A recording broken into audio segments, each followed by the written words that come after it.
The following podcast is a W2M Network original production. Visit W2Mnet.com for all of our other great podcasts, plus news, reviews, articles, and opinions from the worlds of wrestling, video games, football, and entertainment. Hello and welcome to another Soccer to the Max. And I'm your host, Sean Garmer. Of course, this is the midweek edition where we will be previewing or giving you predictions of what we think may happen on the weekend. Of course, there's also a game that happened. Columbus and Toronto wound up being really interesting until the end, where Toronto scored 2 to get the win. But we'll go through that. Erik watched a lot more of it than I did. Of course, Erik Watkins is here. I got swaffled with stupid before I came on the air tonight, and I don't like it. Yes, he did. He is referring to not only the Phoenix Rising FC meeting with MLS, which... Whoa. They're going to be called what? That's the name they have right now. That is stupid. You didn't know that? That they were called No, Phoenix Rising FC? Oh my god, that stupid, unoriginal. Ugh. Well, there you go. You got a little mini rant there from Erik. But, yes, so we'll talk about that. Basically, Phoenix is saying, look, you give us the approval, we will build that stadium right now. 20,000 seat stadium next to our soccer complex. Don Garber, in the name of everything that's holy, you're going to tell them no. You know he is not going to tell them no. Especially if you don't have to deal with the state. But anyway, we're also talking about Under 20 World Cup team. They got announced. Of course, they start playing next week. Good God. I feel like the summer of soccer is already approaching us too fast. Too fast already. And...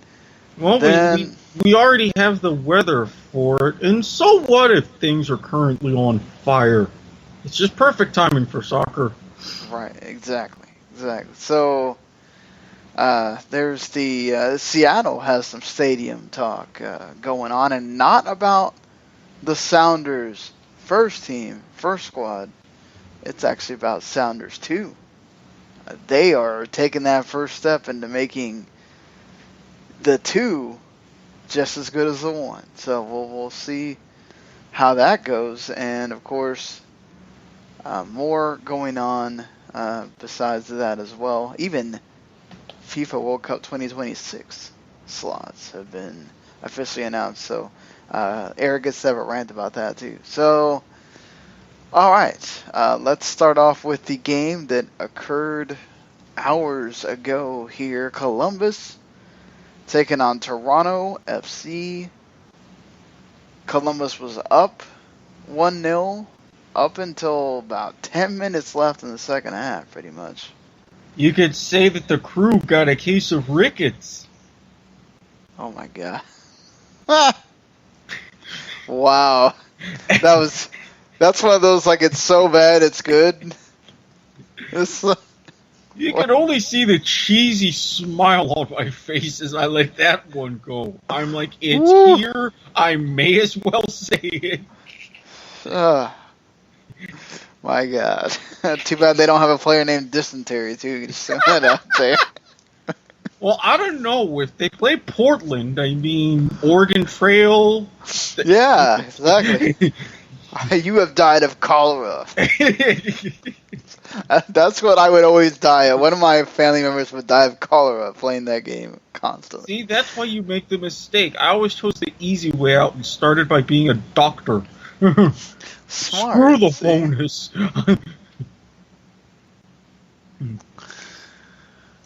Yeah, so, you know, it's one of these things where we need to talk about the game here. So, you know, Columbus just blowing it. It's and the fact that Toronto 5-game win streak though. That's longest in franchise history. Columbus has now dropped 2 of their last 3 at map free, and they could have sealed this one. Especially, they had great build-up play in the first half. Ola Kamara, and I'm going to say this even seeing the replay, was a decent bit away from getting clotheslined in the box. Correct penalty call. Higuain converted. Then you had Toronto. Keeper took down Altidore and then stepped up and saved the penalty to make up for it. From then on, Columbus just had pressure.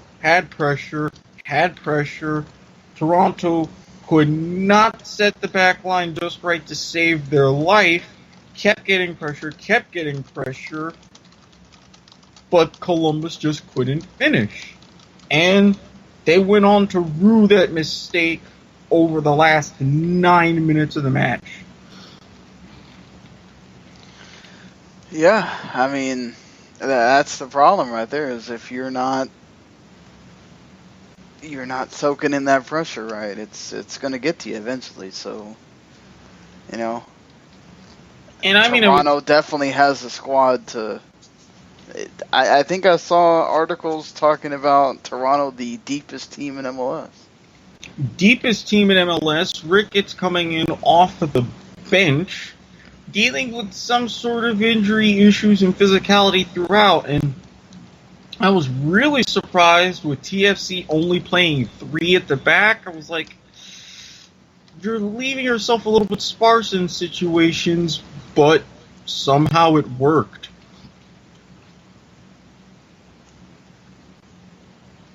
It really worked. I mean, credit to Greg Vanny for, having the cojones to go with it and just saying, you know what, you've got to. Sorry, I've got things kind of like going on around me here. And trying to talk and ignore that is funny.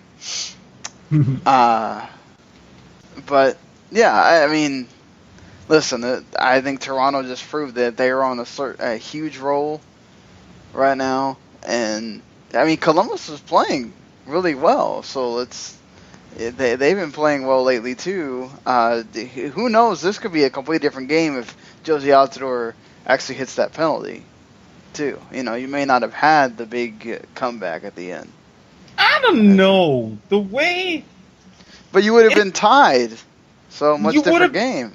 You would have been tied, and it's a different game, but what Toronto did, what Ricketts did to get those 2 goals was surgical. Yes, Columbus's back line was a little off, but the first one, a centimeter perfect centering pass, lands at him, he kicks goal. And then the second 1 minutes later, as they get the run up, all 4 guys there for Columbus try to deflect, can't clear, still can't clear, lands at Ricketts' feet, he shoots, he scores. I mean, even in a level match, how do you stop things like that? That's true, but again, maybe those situations don't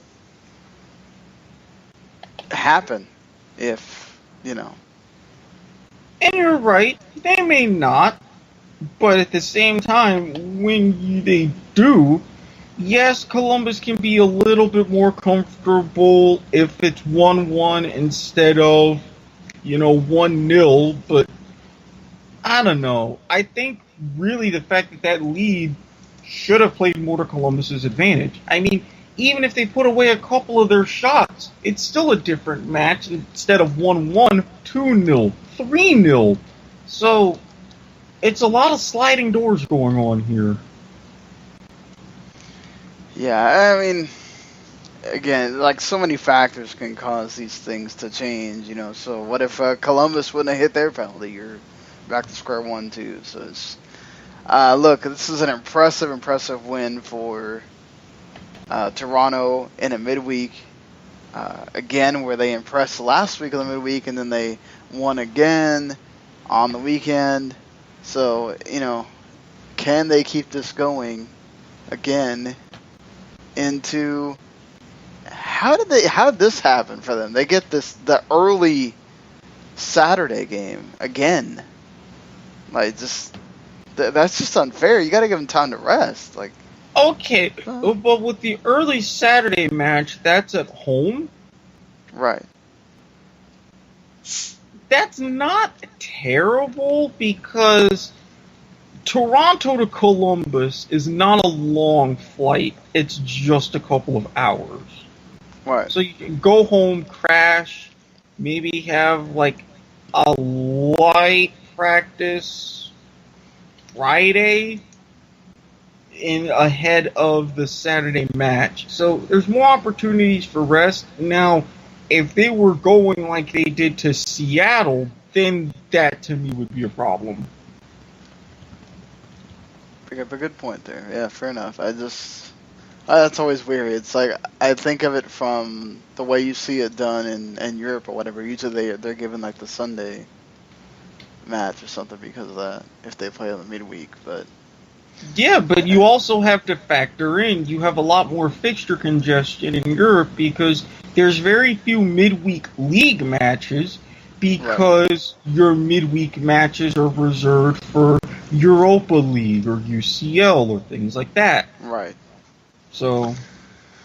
Yeah, well, I mean, we do have Champions League here, but they have that certain time where it starts and all that. Exactly. So, they split that up, which I really think they need to re-examine that at some point in the next couple of years. We'll see if they like it. You know, they could do it for this 1 year and figure out that they don't. So, I mean, it's trial and error. Yeah, I mean, right? I like the overall gist of it all of a sudden being a knockout tournament, but it's just don't have half of it one part of the year, half of it the next. Just have it run straight through. What would really be the harm? Champions League takes some time off though too, right? The UCL, so they take a little time off, but they mainly account for the international break. Otherwise, they're running preseason. That's right around the time where you have your qualifying rounds. Right, the July, August-ish. Right. Then you have your tournament proper right around the start of league seasons, and then by May, you have your Champions League final as your league. Oh, well, they didn't split it up, right? They took away the group stage completely, is what it was.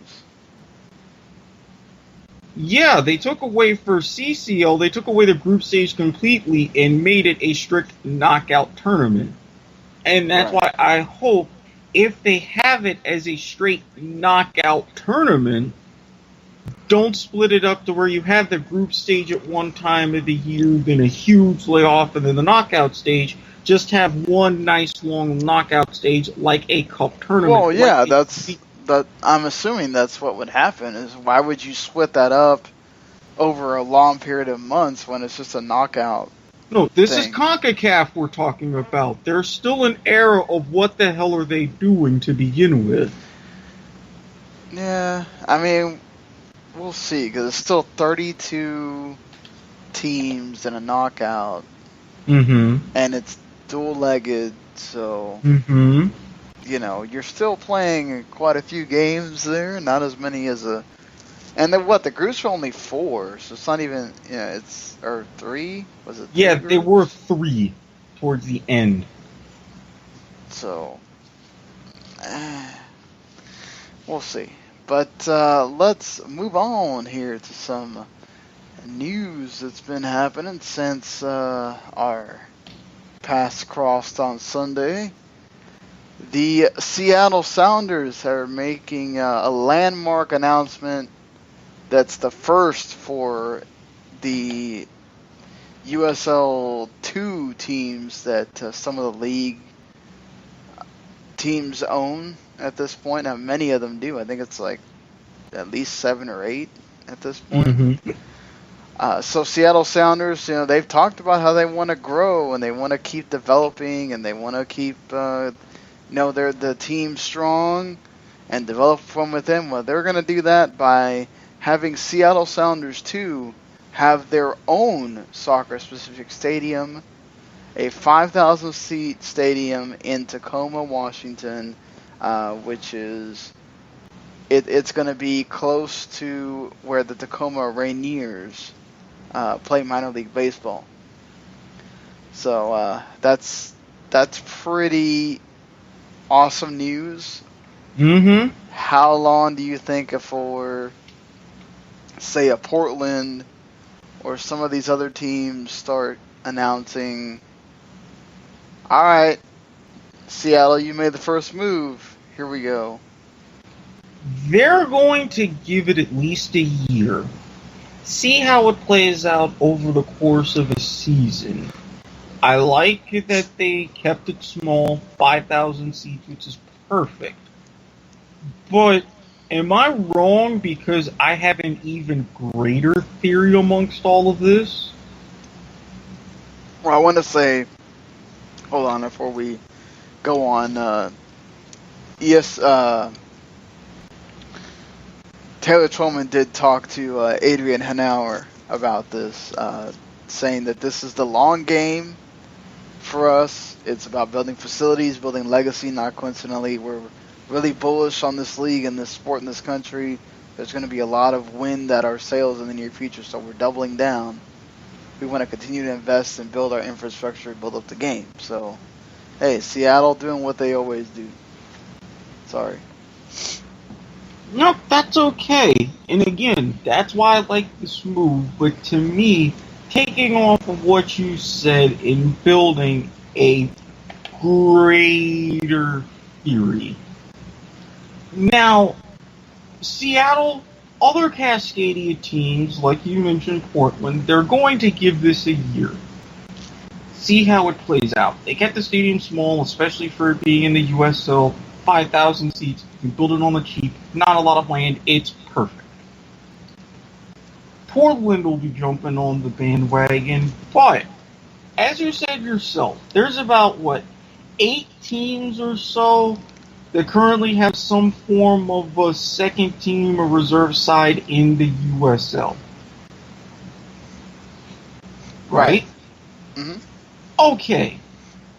Say that Portland jumps on the bandwagon. Say there were Red Bulls 2. They get to jump on it, renovate one of their own. Orlando and the rest of them. Do you remember some years ago the old MLS Reserve Division? Yes, that thing died quick. Right. What if I were to tell you that, as a long shot, I admit this, there's a way that with these teams building SSS for their reserve sides, they integrate and make their own sort of reserve division within the confines of the USL.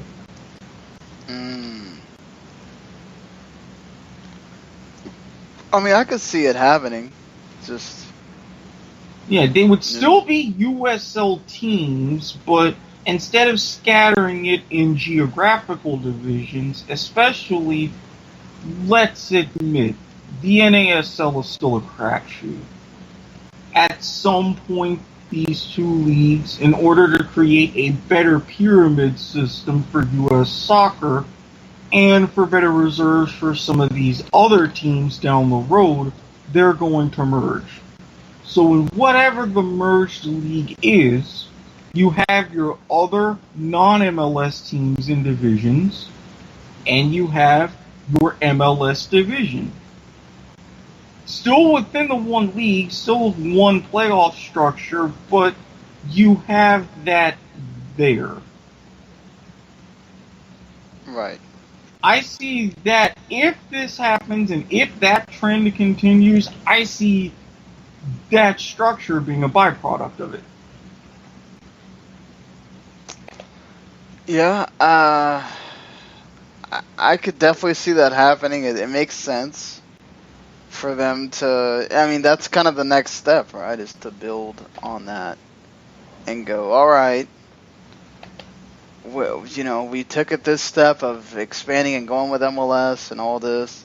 Well, now we need to develop even further inside and have our own reserves. I don't know if they would call it reserves, though. Could you? I mean, they've had a second division 4 of USL. They could even have a second division of USL, I guess, if they wanted to. Yes and no. They did do that, but how would you do that with the Premier Development League? Would that all of a sudden become, what would it be, 4th division on the pyramid? Yeah, true. So that would make things stickier. I mean, it could be done, but I don't see that unless it becomes an absolute necessity. That would be a byproduct or progression of the byproduct.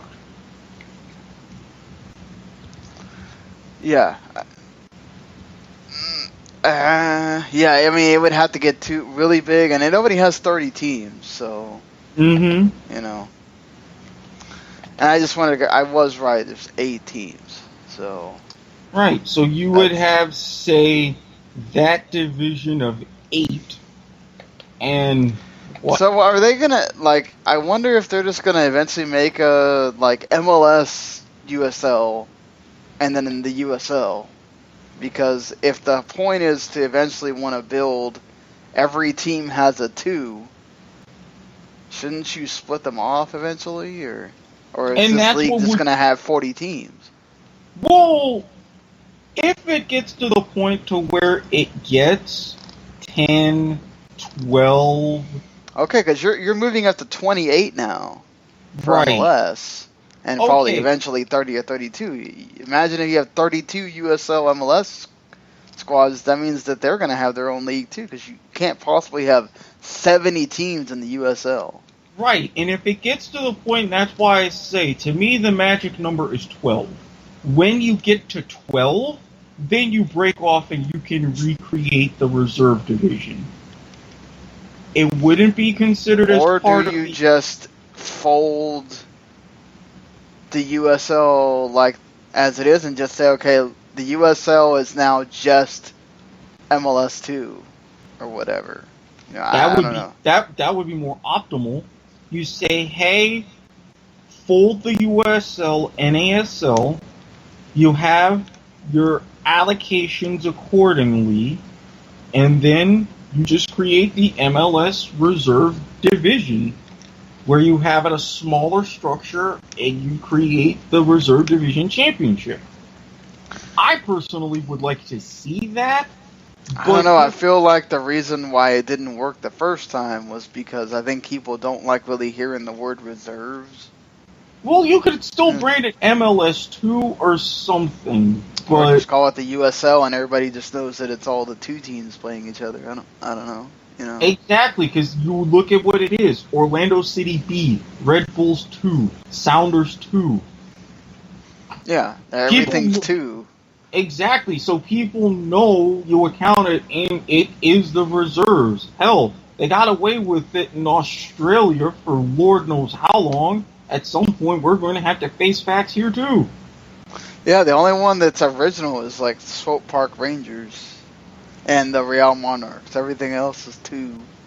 Yeah. So, credit to them, too, for making their own name and not just going with the usual whatever. But basically, credit for not being lazy. Yeah, no, and it's interesting, too, because, okay, let's say Phoenix and Tampa Bay both are out of there, so that's 2 less teams that you got in there, too. Mm-hmm. So, and then Nashville's coming up next year. So we'll see, let's hope they don't go straight to the top without even freaking playing in USL, because who knows. But look, it doesn't work in college football. It's not going to work here. And while I say credit to the Nashville Predators, it breaks my heart because I've officially been denied the potential of an All-Canadian Stanley Cup final. You already have an oddball team. You don't need soccer. I'm going to stick by that. He is going to keep saying that every time this is brought up. So get ready for that. If you have the opposite viewpoint, hey, since we're already talking about USL, I guess we should get into this. So it might already get into a rant from Eric here, but so the MLS went and talked to Phoenix Rising FC, Strikes 1 and 2, to take a tour of their soccer complex. And so, the stadium has 6,000 seats in it, and they have enough land to add an additional practice field, additional practice fields, and a 20,000 plus seat MLS stadium, which will be privately financed by Phoenix Rising FC, and could begin construction within days of Phoenix receiving MLS approval. What? And because they don't have to go to the state, and they would play at Sun Devil Stadium in the meantime while that stadium is being built. Okay, whoa. I'm sorry. I know personally I've never lived there, but do people realize what Phoenix is like in the summer? Yeah. Okay, so, yeah, it's gonna be 115 degrees. And for everybody that's gonna be out there and say, oh, but it's a dry heat, yeah, it's going to feel like 115 degrees, you jackass. I mean, at least they do have the shields. So. Your point? My point is, the players are going to get fried, but at least most of the fans are going to be shielded by the... Okay, so you're not only going to endanger the health of 22 players, but because the fans are going to be nice and cool, you're going to have them get liquored off of their ass and then have to deal with the consequences. Please, for the love of God, enlighten me on why this is even remotely such a good idea. Not a lot of hassle for MLS. And you got Drogba there, which I'm sure is, Yeah, you had Drogba in Montreal. Where was the problem? He was playing. That's the and problem. He was there. He's not playing now. Okay, he could have been not playing and still had some sort of a gravitas in Montreal. He wanted his own... Obviously, Montreal was just not going to cater to his whatever whim, so because they didn't have a problem benching him. As well as they shouldn't have. I agree. Think that was a smart idea by them. I agree. I'm just saying this is what they're looking at. And look, that soccer complex looks great. I mean, I'm sure that they're having good attendance. Just because it looks great, I have a brand new frying pan. It looks fantastic, but it's still going to be there to fix Come on. They're talking about letting the Cowboys host a draft at the frickin' thing in Frisco because that thing is so nice. So I'm just saying, having a complex for your team... the Houston Texans bitched out on actually broadcasting and announcing their draft pick from space. How is that even relevant? That's apples and oranges. I'm just making a point that the complex thing has a little bit of gravitas to it. That stuff matters. And it's still Phoenix. Just like everybody thought that you had a nice complex in Jerry Park in Montreal when the Expos came to town. The first time you had to clear it because it snows in March, people got up in arms. Hey, it snows in March, you still built it anyway. It's gonna be 120 for a bulk of the MLS season, you're still doing this anyway. My God, I need to smack Well, they people. play there right now, right? The USL team plays there, so I mean, how much different is it going to be for the MLS team to play there? And how many people care about USL? I bet you I'm just saying, aren't we talking about the players getting... Diamondbacks team. Hold on, we're talking about the players getting fried. Aren't those USL players getting fried there? Yes, and I think Okay. that's stupid too. Don't get me wrong. I'm just. They're already playing there. It's actually even worse because they're getting fried and they're not even making MLS money. They're working for peanuts in comparison. Well, not to mention, what are the Phoenix Sports talk about now? The Arizona Rattlers struggling in the IFL. The Arizona Diamondbacks and the comedy of errors that they're playing. Are people even talking about what's going on in the IFL? I'm just saying. Yes, as a matter of fact, there are. I can get you some diehard fans now. They love them some Rattlers down there. I'm glad they have fans.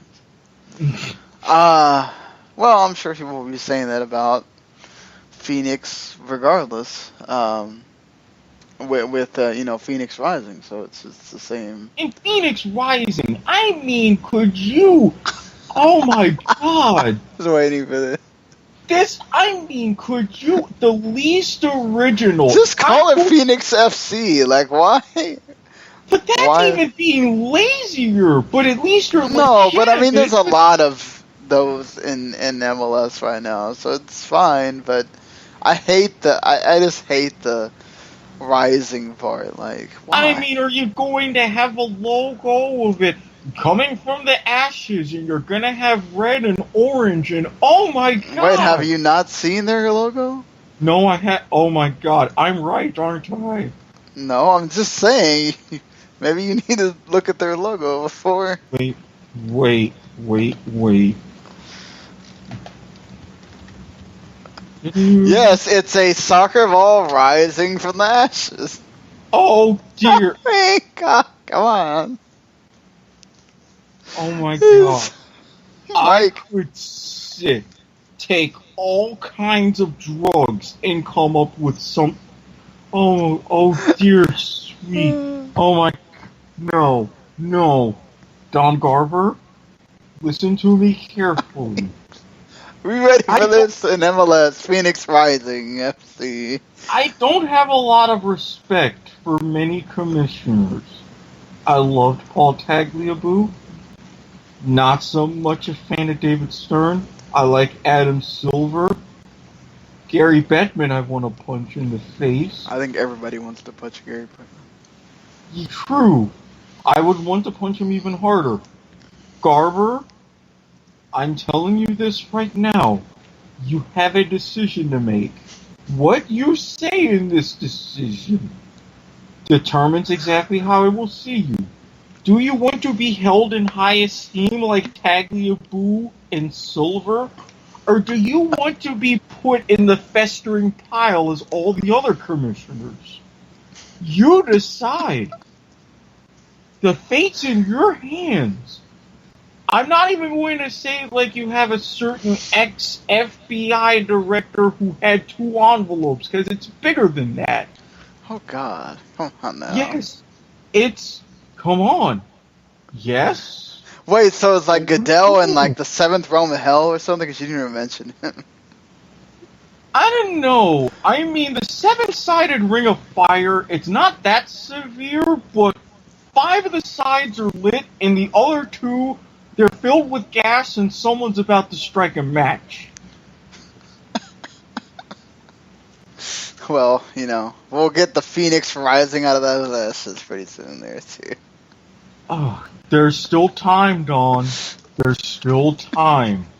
You can course correct this. I know you can. At this point, I will be more shocked if they are not one of the 28 teams. Sean, shh.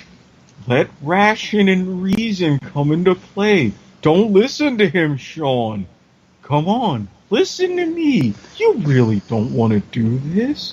You don't want to do this whatsoever. These aren't the teams. Don't you want him to do it just so it can burn in his face? No, they had that already. I don't want any more speed bumps. He's saying he wants to be legit. It is my duty as an analyst and journalist and podcast host to help him make that journey successfully. You have a good point. So, now that we had that was interesting. I think I learned quite a lot there. So, moving on from, we are going to move over, not rise from anything. And we're going to talk about some World Cup that's not going to happen for years. 9 years at this point. We just keep hearing about something with the 2026 World Cup. Now it's about other proposals that could be coming up out of this. Right now, basically, CONCACAF was just hoping that you'd get the 2026 World Cup almost basically unopposed. They're going to allow 3 months for other potential bids to show up if they'd like to. I mean, that's going to be really hard to be able to beat that. Morocco is saying that they could be interested. Morocco? What? What? What? Why? What are you smoking? I mean, can I get some of that hash here stateside? I would love to try it. If you're sparking that up and think, oh dear, Sean, you can't do this to me while I'm sober. You can't. I refuse to allow this. Well, it gets even worse for Eric because they also officially confirmed the amount of slots that every confederation will receive for that World Cup, where you will be playing with 48 teams. It now goes by the following. In 2026, Africa, the CAF, will get 9 slots. Good for the Confédération Africaine de Football. I approve. Asia, the AFC, Asian Football Confederation, gets 8 slots now. I approve. CONCACAF now gets 6 slots. I approve. Confederation for North Central American and Caribbean football. Good for them. That helps. Oceania, the Oceania Football Confederation, now gets 1 full slot, so they don't have to play off each other. Hooray for New Zealand. Basically. Good for them. You might get Tahiti in there sometimes. And then... What? This ain't beach soccer, dude. Hooray Tahiti for New made Zealand. it? Didn't Tahiti, made it to the something one year? I swear we were talking... they made it to a World Cup and they got whooped. It was the Confederations Cup, I think. They got whooped really bad. Yeah, I rest my case. Hooray for New Zealand. That's about the only time I'm going to cheer for them in sports. If this were rugby, those words would never come out of my mouth. So, yes, now we get to the interesting part here. CONMEBOL, South America, now gets 6 slots. 6. La Federación Sudamericana de Fútbol es totalmente estúpido. And no me gusta. Nowhere in the world does any of the letters contain the Confederation, the Sudamericana. Whatever. Yes, they do. Confederación Sudamericana de Fútbol. CONMEBOL. That is dumb. And you know what's even dumber? Them getting 6 spots. So more than half, this was like an MLS playoff situation, more than half of the teams in South America, now Venezuela might actually have a shot for the first time ever. But I'm just joking. I don't want them to have a shot that way, but that's what it is. I thank you for coming to your senses before I had to reach over there, because I mean... So if a South American country gets to host one of these ever again, that means basically you're getting 7 teams? Why just not let all 10 of them in and save yourself the trouble? Right? That's what you want to do, FIFA. Jesus Christ. If they ever go past 48, that's what's going to happen. CONMEBOL's going to get everybody in automatically. They're not even going to play each other. They're just going to play friendlies the whole time. Exactly. Because if you go to 48, the next progression, as I said, when they were debating going beyond 32, I said, watch out, the next logical mathematical progression is 48. Hate to break it to you, but the next logical mathematical progression beyond 48 is going to be 64. Yep, we'll be March Madness with the World Cup. And that point, it should just be strictly knockout just for the hell of it. That has to be. You cannot possibly have a group stage of 64 teams. Sure you can. I mean, yeah, but 16 groups of 4? You might as well the whole summer is going to be the World Cup. That's what they would want anyway. And I mean, hell, the way the climate would be, I could see that happening and say... I would say no, because they smashed the 80 games in the same amount of days. So, if they wanted it to take up more than the 1 month or whatever, they would have done that. Well, considering as how in, say, 2042 or 2050, there'd only be but so many habitable countries in the world, let them all host a few games. Problem solved. God. So, that's not even done. Climate change is real, yo. That's true. Very true. I can't wait till it starts snowing here in Florida. So, that would be weird. I moved down the last year it snowed here in Jacksonville. Yeah, you'd be waiting for a volcanic eruption for that to happen. So, the last confederation we haven't talked about, UEFA. Union 16. de Football Amateur. Stupid! 16 slots does UEFA Je get. deteste. Yes, he so much does detest. So yeah, what do they have, like 54, 55 countries now? 55 now with Kosovo. So yeah, 16 of them get in. So they're almost doing their own Euros at this point in the World Cup.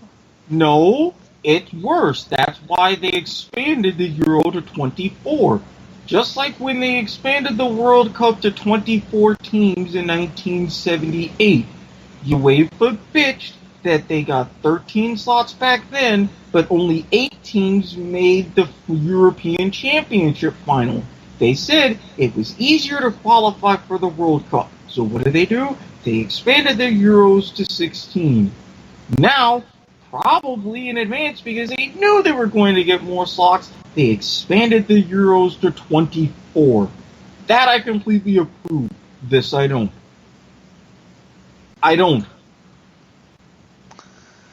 I told you that when this was announced, they had to fairly give every confederation slots. No. So Fair. Yes, this is not fair. Europe has more nations in it. Okay. 16 out of 55 versus 9 out of how many African nations? For the love of Christ, do you know how many nations are in CONCACAF? Yeah, but good soccer playing nations. That's what they're basing it off of. Good playing nations. You have any idea how many times you've had an all-European final? Or an all-European versus South American final? Many? Just about every single World Cup, save for 1950, which they officially count the Brazil-Uruguay match as a final, even though that was held as part of a group stage. Right. So you're talking about good. You have good as is. Right, but they want more good, I guess. No, you don't want more good. And I'm going to say this because it's at 1:30 in the morning as I'm recording this. So this is going to fly. You don't want more good. You want to suck UEFA's dick.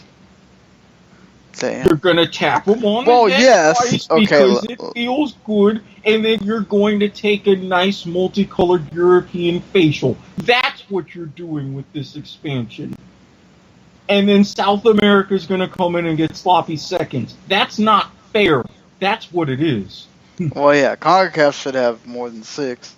But, again, it's you also do have to talk about UEFA can command that because they can say exactly what you just did, right? Yes. They can say, look at how many how many World Cup finals we have been in. That means you want more of our nations playing. No. The fact that, hey, some of these other teams are up and coming and progressing, but you get to be run into this stonewall? No, you want the exact opposite.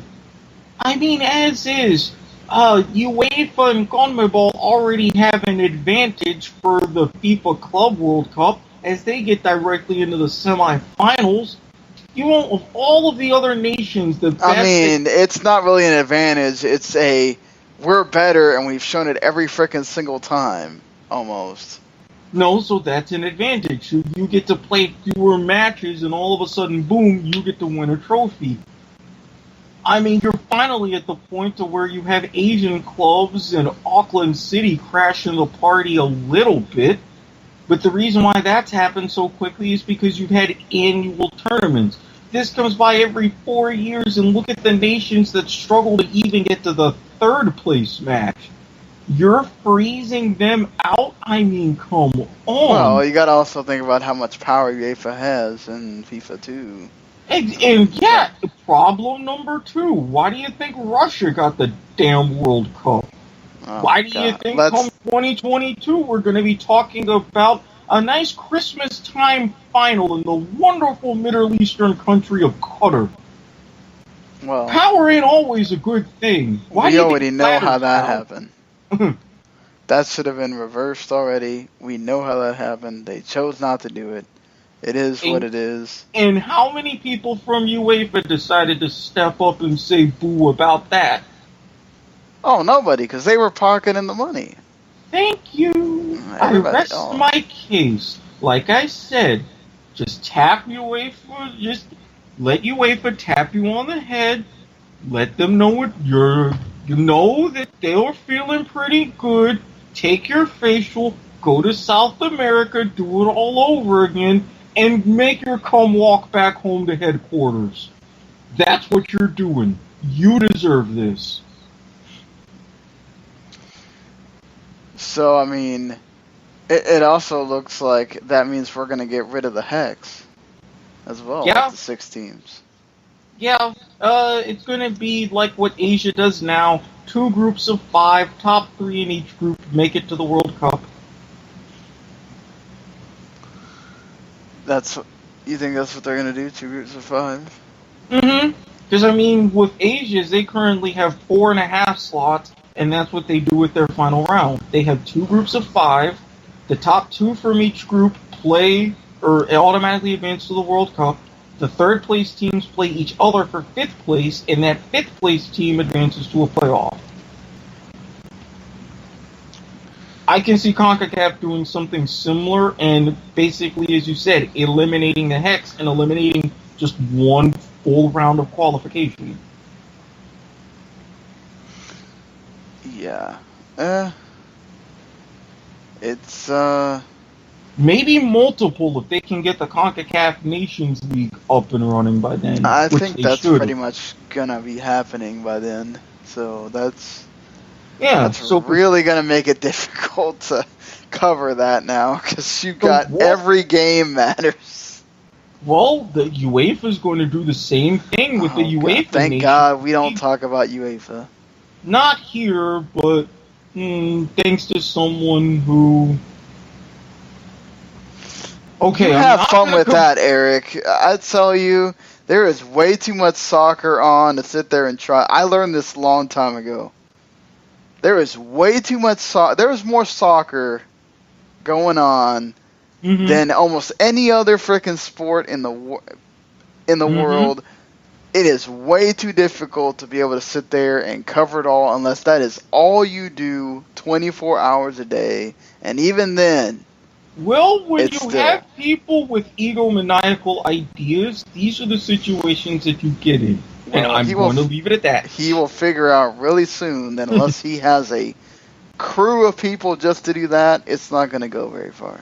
So, it is what it is. This is why we only cover U.S. side of things here, because even if we started going, like, let's play around and like talk about Champions League or whatever, it already gets way too convoluted. Just adding NWSL adds a lot for us to do.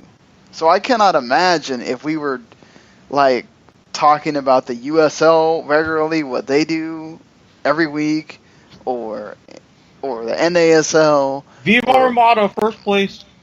Yeah, so I mean, go Armada for being in first place. But it's just like, it's crazy when we have to start talking about national team stuff, which we're gonna have to talk about it a little bit next week, and then the under-20s start, and then Gold Cup. That throws a wrench in there because we have to think about if we're going to do extra shows or whatever to cover that. So well, think of it this way. Imagine if the professional futsal league ever gets off of the ground. Jesus. So, moving on. You will laugh, but unfortunately, over the past 18 months, that's become something of a reality. And considering it's how we have a national futsal team too.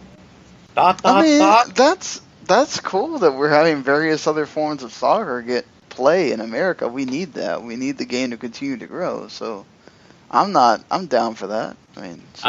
Not to mention it would give arena soccer a little bit more pressure to play more than just a 20-game season. Jesus Christ, what are you thinking? Jesus.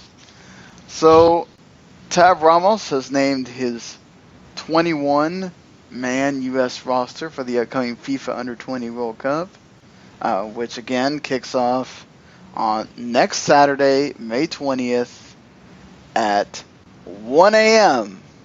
Eastern Standard Time, because it is in South Korea. I'm not joking. It starts at 1 a.m.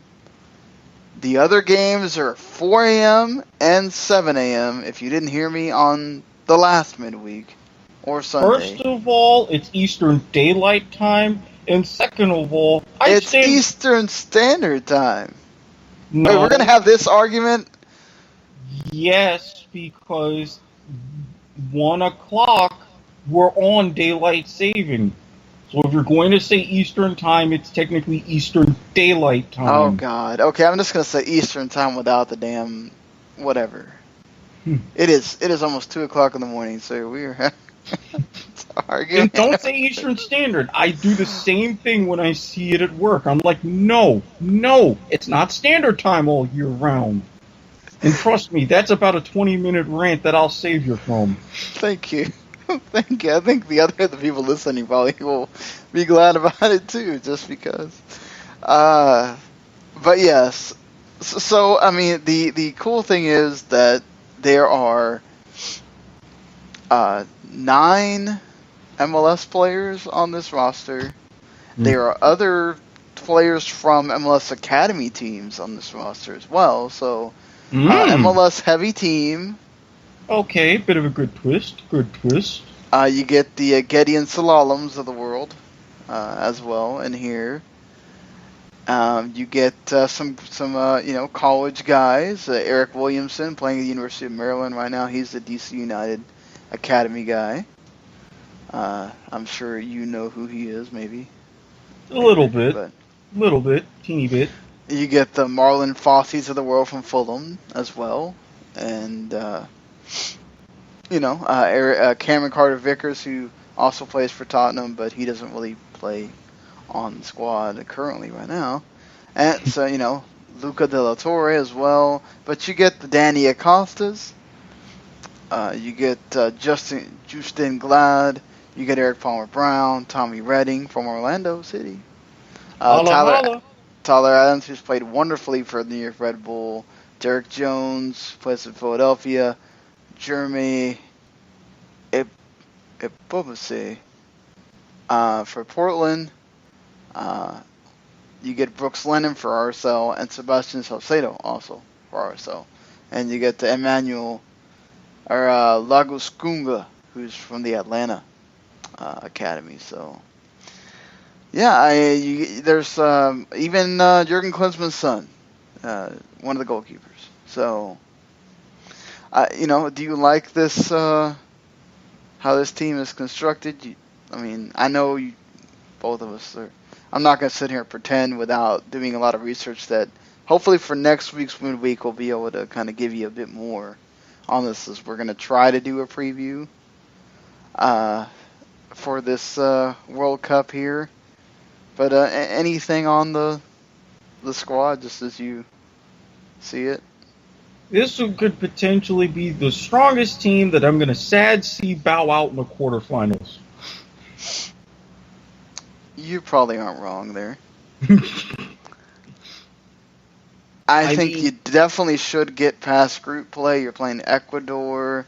So, the Africa teams you always got to be careful with because they are super quick in these under 20, under 17s. They do really well. Depends on which African team. Very true. Nigeria usually always kicks everybody's ass. Wait, we're in the group with Nigeria? No, we're in the group with Senegal, Ecuador, and Saudi Arabia. Oh, thank God, you scared me. Yeah. So, hopefully, Group F winners, but we'll see. All the matches will be on FS1. I think I said something about the May 22nd game is at 4 in the morning. Okay. So, question.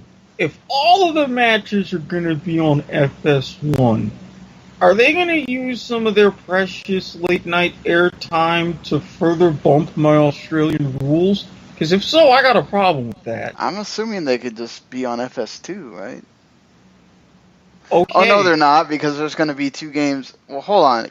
I think it's 4 o'clock that they always have. Hold on. I looked at this freaking thing last week.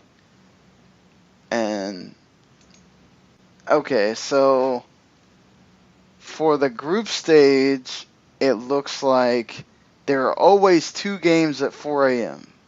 Okay. And then sometimes they don't have a 1 a.m. game. Sometimes they just have 2 games at 4 a.m. and 2 games at 7 a.m. Okay. So. All right. So FS1, if anybody. Well, I would assume it's FS1, 1 game, FS2, the other game. But my point is, instead of having to dig around and find all kinds of backdoor channels that I owe people adult beverages for, if FS1, poke, could step up their game, poke, and Erik, poke, I wouldn't complain so much. Poke. The schedule is favorable. Poke. See, I don't understand why they have to have games against each other. Why not play some of these games at the 1 a.m. slot? So you only have 1 set of games that's facing. Because they need to fill programming at 4 a.m. At 1 a.m., they know that they have... No, I just meant this is where they do the under-20s. Like, they don't value the fans want to see every single game thing like with the World Cup, the regular World Cup. But again, this is my point.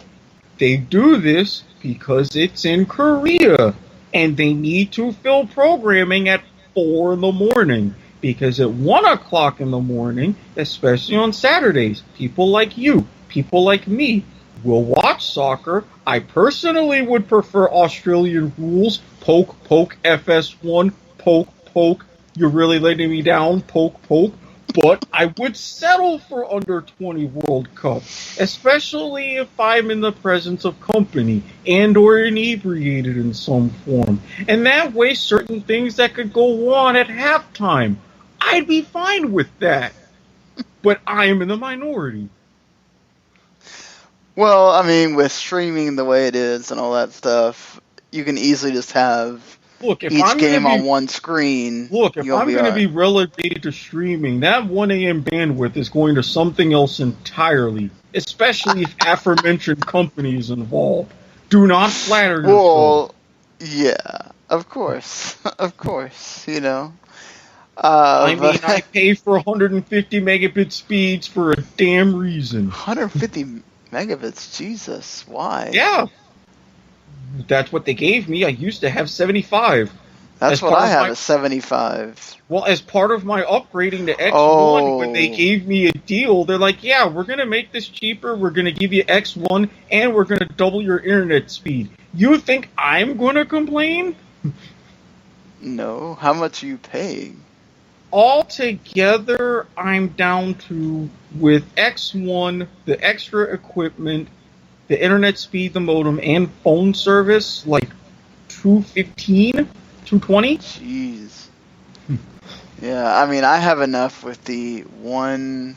Well, now it's going to be 147 that I'm paying with the 75 Oh, internet and the limited basic cable on one box that does not record.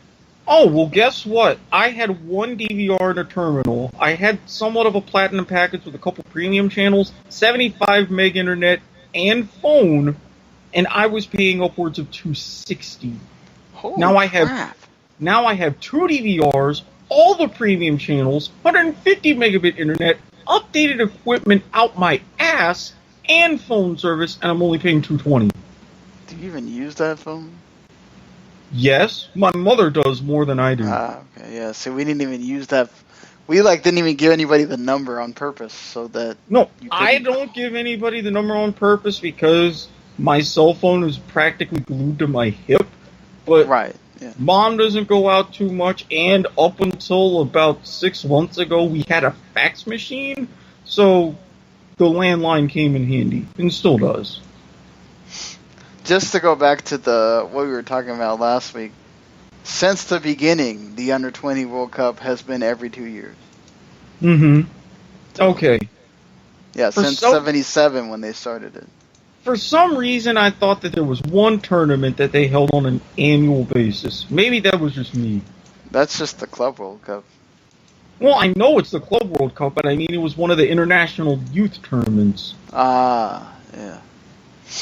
Well, yeah, I do appreciate that the Under-20 World Cup, they take chances and they go to all sorts of locations. I think that's cool. So, And there's still the 24-team tournament, or have they expanded to 32? it's 24. Thought so. But yeah, So- well, that's because you have it every 2 years. You have every opportunity. Well, they You used don't- to be 16. It was only like, I think, 2 cycles ago that they changed it.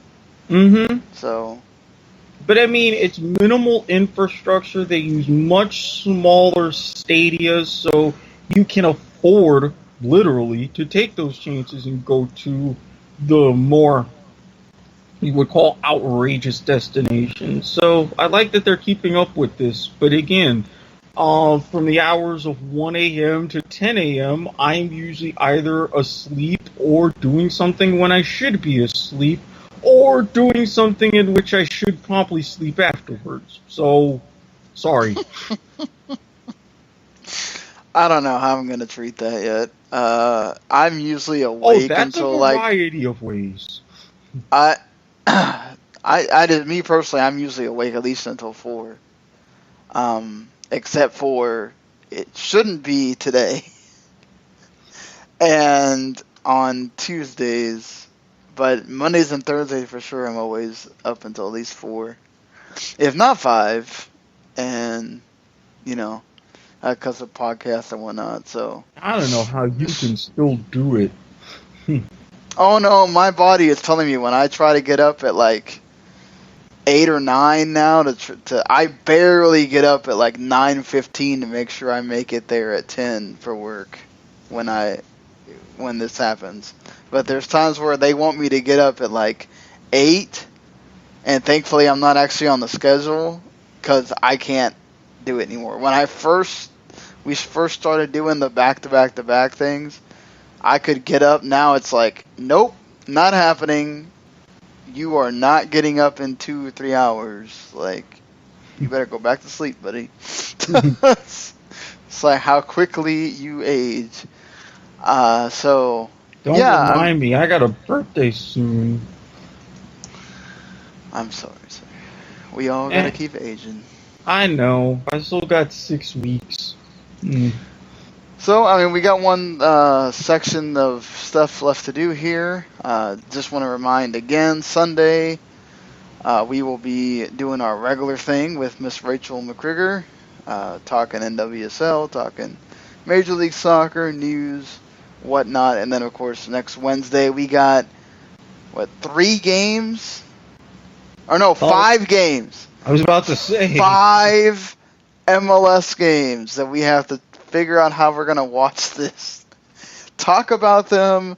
Also give you a preview of the Under-20 World Cup. And then the next time we'll be talking, we will have already had Under-20 World Cup action.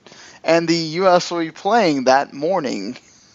So that's going to be fun. See, Don, this is why I say altar of reverence, festering pile. This is a festering pile type of move with this scheduling here. I'm just saying. So, the Friday night game is Houston and Vancouver. For the love of God, don't put me to sleep again, Vancouver. Yeah, don't. Please don't. I mean, I don't know. Houston can score in a lot of ways. Exactly, but again, Vancouver and Colorado, that was just... It's like they reduced the pitch by 2/3 in that first half. Yeah. Houston, do not let me down, because Vancouver looks like they will do it again. I'm going to say 2-0 Houston. Yeah, 2-0 sounds about right. Please, Houston. Toronto. Go ahead. Please, Toronto. Houston. Toronto taking the 3 p.m. Eastern slot, just like they did last week, at home against Minnesota United team that just swept the floor with, was it, who the hell did they beat last week? Again? Sporting Kansas City, don't Sporting you know? Kansas City. They scored 3 against SKC. That was a bit of a surprise. You think the magic ends with Toronto here? Or? Yes. Yes? They'll get one. I'll give them one. But Toronto's going to make it 6 in a row. 2-1. I just asked what the Magic was going to end for Toronto here. You just gave them a win, so it's fine. For Toronto. I thought you said the Magic ends with Toronto. Yeah, I think I'll agree. 2-1. It seems fair. It's at home. I think the streak continues. Minnesota's been great, but Colorado then gets the Unimas slot at 4 p.m. Eastern against San Jose. Colorado has been horrible since that trade. This could be potentially another one that will lull anyone to sleep, and unfortunately, since it's on Unimas, a channel I don't get, well, that actually might be I agree with you. I don't get Unimas either, so... Yeah, and oh, by the way, I had to learn the hard way that the SAP button doesn't work on regular Univision. Oh, it doesn't? No. That's weird. Trust me, I went through the settings and everything. My TV now defaults to secondary audio programming in English. Oh, yeah, I had to change it. I had to go back and change it after I did it once. I said, you know what? I know Spanish. I don't need to listen to the guy in English tell me. Oh, yeah, I know Spanish, but my mother was in the room and she doesn't know Spanish. I was trying to understand, why Univision changes their commentators halfway through the game still. I understood, during the World Cup, lead up to the World Cup because they want people to run out of gas or whatever, I guess. But, what is the point of changing your announcer halfway through the game? That's just jarring every time it happens. It's stupid. Or because maybe they're running multiple teams and trying to cover multiple MLS matches. I don't know. I don't know. They only do one match. Look, I don't make the rules. Half the time I don't even want to follow them, so why ask me? San Jose, if they don't score at least 2, something happened here. No. It is in Colorado, but 1-0 San Jose in a late one. Prepared to go to mainline coffee if you have to. I do not condone the use of any illicit substances, but by any means necessary to stay awake for this match. 1-0 San Jose. I'm still gonna say 2-0 San Jose. Colorado's been bad. Montreal Columbus. This should be fun.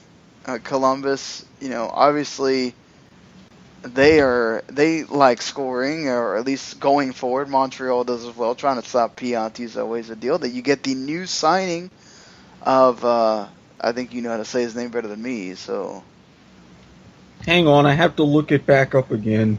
oh, If you could just send me the spelling. Zemali. Wait, could you say the spelling again? Oh gosh, DZ something ILI. Yeah. Ah, damn it! I erased the page that I added on to. But yes, the new signing from Montreal could make his debut here. I'd like to see it just because it's been a signing that people have known about for a while. I'm gonna say this is one of those draws. Let's say Montreal and Columbus 1-1 or something. I'm gonna say 2-2, and if you think we're bad, we know our limits about trying to pronounce his name.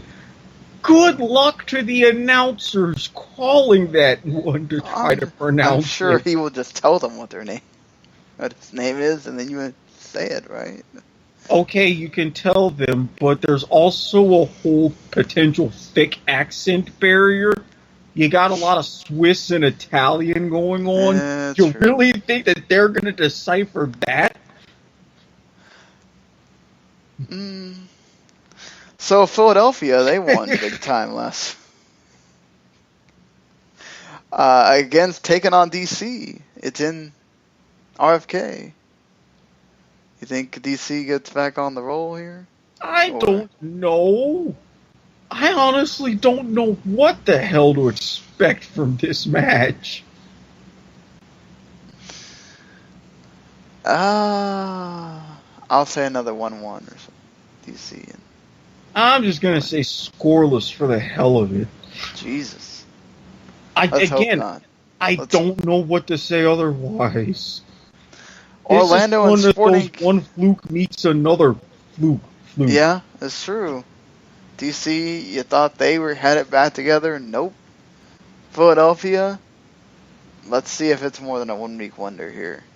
Orlando at home, where are still undefeated because they keep losing on the road against Sporting KC.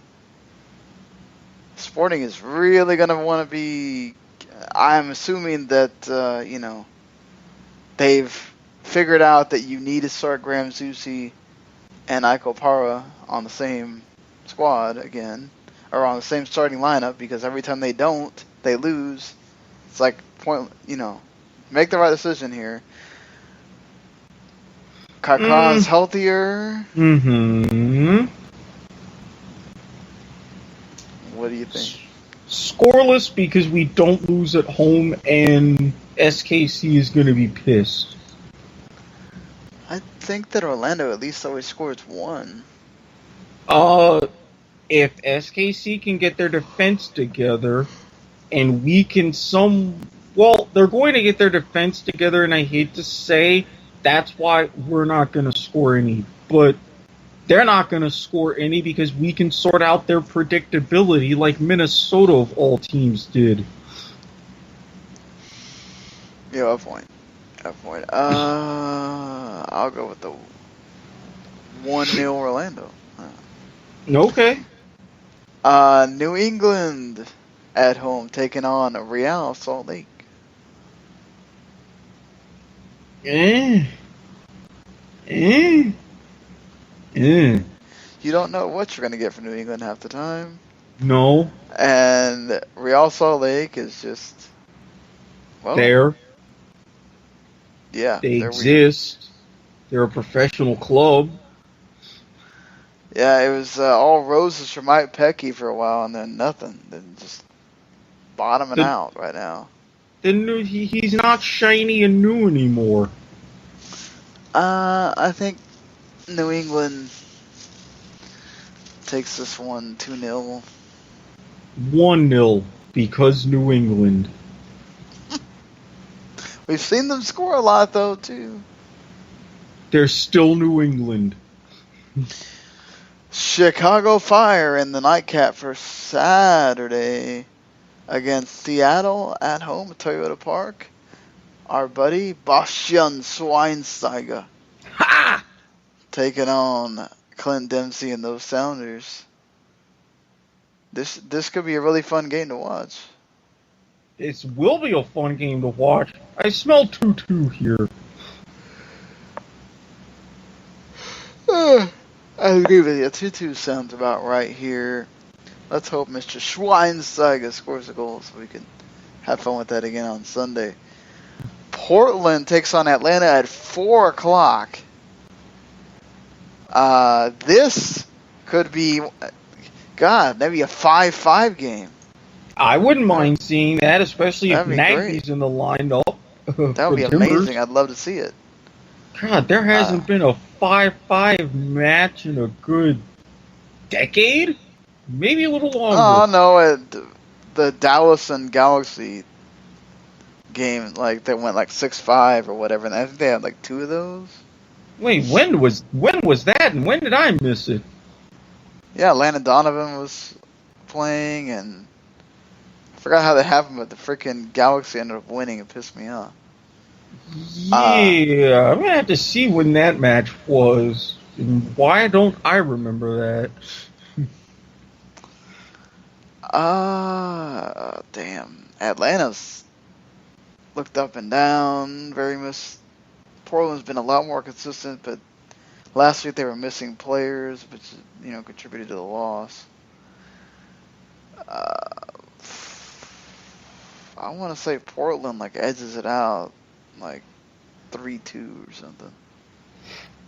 The only reason why I say Portland could take this 4-1, maybe 4-2, Atlanta is also becoming predictable on offense, relying on their number 9 size instead of speed.